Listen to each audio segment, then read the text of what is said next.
It's time to spill some tea. Got my chamomile tea here because I'm filming at night and I don't want to drink caffeine.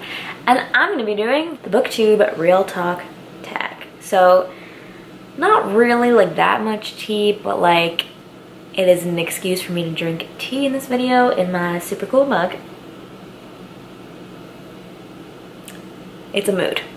This tag was created by the lovely Alyssa over at Books with Alyssa J, and it's a really good one, so I'm excited to talk a little bit more about having a booktube and kind of, you know, get real with you all. So the first question is, what is something that nobody told you about booktube before you started your channel? I think the thing to me that is like the most surprising about having a booktube and starting on this creative journey to have a channel and like kind of cultivating your brand is that you see these people that have been doing it for a while and you just assume that like that's what it takes to have a channel, and really all that you need to do is just start. And what nobody told me is that you just need to start, but you're not going to be amazing at it in the beginning. A lot of it is just practicing, and you just aren't going to be comfortable in front of a camera at first. You aren't going to know how to edit the best and how to do everything the best way, and I'm honestly still learning. What's great about booktube is it's a really fun hobby for me, and it's a really great way for me to explore some things that I would never have had skills with had I not done this, like editing a video, making a thumbnail, kind of like brand strategy, because even though I'm not on here to like be a brand and, you know, like market anything, it's still like you want to make sure that you are consistent with your content and kind of like finding the audience that vibes with you, all that kind of stuff. I think the most important thing to keep in mind that nobody told me is it takes a lot of trial and error to get into a good rhythm, and it's just a lot of putting yourself out there and practicing. Practicing is so important, and you'll just improve with time if you keep at it. This community is so open and welcome. Like, people won't judge you too harshly for not having everything perfect off the beginning. Just present your best self and people will see how genuine you are and they'll want to watch your content.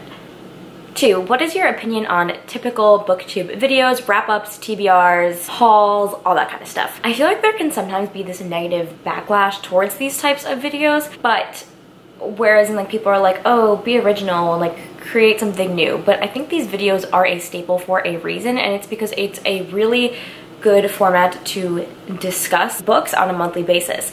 Like a wrap-up is so simple. You just talk about the books that you read in a month, and it, you know, kind of gives you a way to like stretch out the time. And TBRs are all the books you want to read in a month. Hauls, all the stuff that's book related that you bought in a month. It's just structured, and it is popular because that is what people watch. My TBRs and wrap-ups are some of my most popular videos on my channel, and I think that it is because that is how people find you. People will look for hauls and TBRs and wrap-ups, and they will find your video from watching other hauls, TBRs, wrap-ups, all that stuff. So like, you don't want to not have those videos. So like, don't make anyone make you feel bad for like making those types of videos because they're not original enough, because like that is why people like watching booktube. And every TBR, wrap-up, and haul is original because everyone has their own thoughts on the books that they want to read and the books that they have read, and it's just a really good way and a really good format to voice your opinions. That being said, these types of videos are very topical, so it's usually like a month, like a January wrap-up, February wrap-up, March TBR, April TBR. So it is kind of like very time sensitive,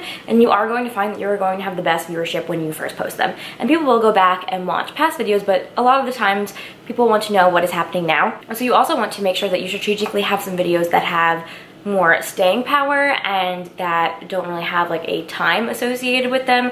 So for example, my most popular video is my Thorn and Glass reading vlog, where I read all Thorn and Glass in 2 weeks.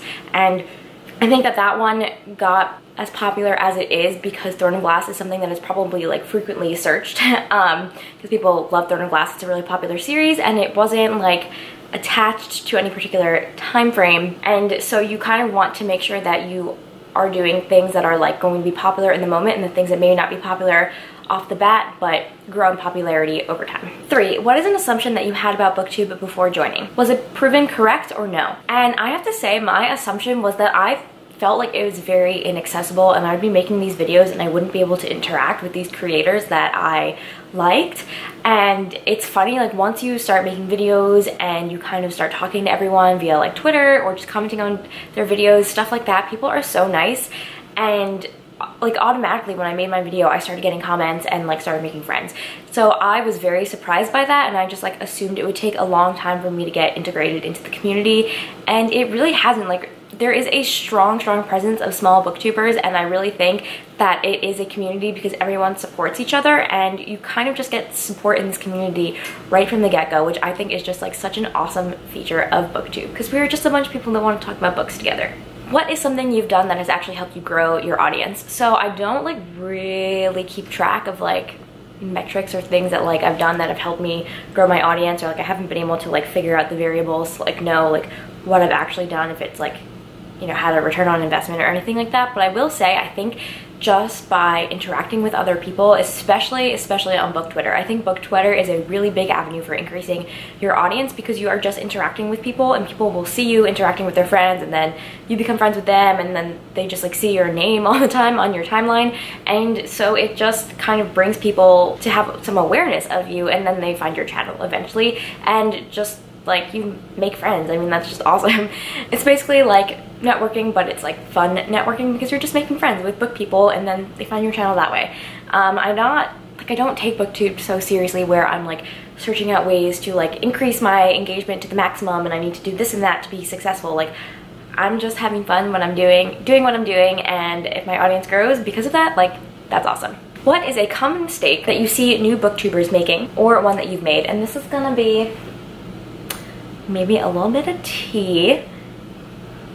And I don't really think it's a mistake so much as a bad habit, and definitely one that I am guilty of, and my advice would be to try and be aware of this. But I think something that is a very common thing is there will be something that as a creator you find lacking in your video, and you'll be like, oh, like, sorry, I don't have the best lighting today, sorry this video is so long, sorry this video is this, or this video is that, or sorry I did this or did that, like, oh, sorry I didn't read that much this month, or oh, I read too much this month, like my video is gonna be really long. And like, people are clicking on your video because they want to watch your content, and do not apologize for doing things the way that you want to do them. Booktube is a hobby, and you should not apologize for anything, because you are doing what you want to do. Apologizing for these types of things draws attention to them, and if you hadn't said it, someone might not have noticed. And like, you can look back at my old videos, I have done this before, and I just kind of have to remind myself that I don't owe anything to anyone, and I can do what I want with my booktube, and that's okay, and I don't need to apologize for anything, because I'm just here to have fun. Okay, so that was it for the tea response. This tea is really good. Number 6, what are your thoughts on working with publishers and sponsors? I honestly think that it's great. I think that Booktube and Bookstagram are driving the publishing industry, and I think that, of course, publishers are going to look to the creators that are talking about their books and want to partner with them, like, and have them promote the book. As long as someone is not being dishonest in their marketing, I really think that it's great for people that we are getting sponsorships, because it is supporting Booktube as a whole, and it's creating this thriving industry where publishers know that they can partner with creators and have them talk about their books, and that is a great way to market their book. And it's also great for the creator because they get some sort of benefit out of it as well. And I think that these strategic partnerships will only go to support the publishing industry, which is of course what we are all trying to do, because we love books and we love buying books or getting books from the library and just reading them, and anything that supports the publishing industry supports the books that we love. Number 7, do you think that Booktube is dying? Tea. I mean, I didn't even know about Booktube until like about a year ago. Right around this time actually is when I discovered Booktube. So I don't know what it was like years ago. I wasn't around then. Wasn't aware that this was even a thing. And I just feel like since I joined this community, I see it thriving actually. But I do think that there is a paradigm shift within the community, maybe towards smaller creators, and I don't know if this is just like myself, because I started off watching the bigger creators and I still do, but like now that I've incorporated watching more smaller booktubers into my booktube watching habits, it makes me feel like smaller booktubers are on the rise. And I think it is just because it's a lot easier for smaller booktubers to make friends with one another, and that's kind of like within your network, you watch the videos that your friends post.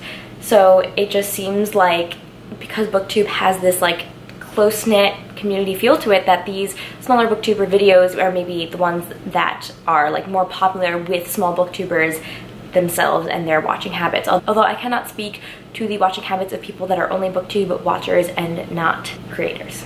And of course, like I just talked about in the last question, I don't think Booktube is dying at all. I mean, like, look at all the partnerships that people are getting with publishing companies to promote these books, and publishers are doing that because these types of videos are increasing sales. That's why they are spending time and money to partner with booktubers, because that is how they get revenue. And I mean, go somewhere like BookCon and you see all these people talking about books and their love of books, and these creators that are talking about books, and it's just an amazing feeling. So I think that people thought that like the invention of the ebook was going to be the death of the publishing industry, but I think that Bookstagram and Booktube are really helping to support the industry, and I don't think that Booktube is dying at all. All right, so that was today's serving of tea. I had a lot of fun making this video, and I think it is really important to have frank discussions about these topics, because you just see what booktubers are doing like in their videos, but you don't always get to hear about their thoughts behind the scenes. And booktubers are just regular people that go on the internet and talk about books. So I really enjoyed this tag, and thank you to Alyssa for making this video and for tagging me. Like I said, I just really enjoy having these types of discussions. So with that said, I'm going to tag some people. So I'm going to tag Madison Mary from Princess of Paperback, Angela from Blonde Books, Chloe from Books with Chloe, Spence from Come and Spence, Sophie from Sophisticated Reads, who else? Jess from Tundra Tomes, Ilya from My Bookish Babbles, Bin from Positive Writer, Michelle from, I think her channel name is just Michelle, Brittany from Brittany the Bibliophile, and Noria from Noria the Reader. And I'm really excited to see your guys' thoughts on this tag, because I think it's a really great tool for discussion in the booktube community. If you guys want to let me know your thoughts on any of these questions or any of the things that I said, please comment below, because I would love to have a discussion with everyone and have some fun, read some books, and I'll catch you guys in the next one.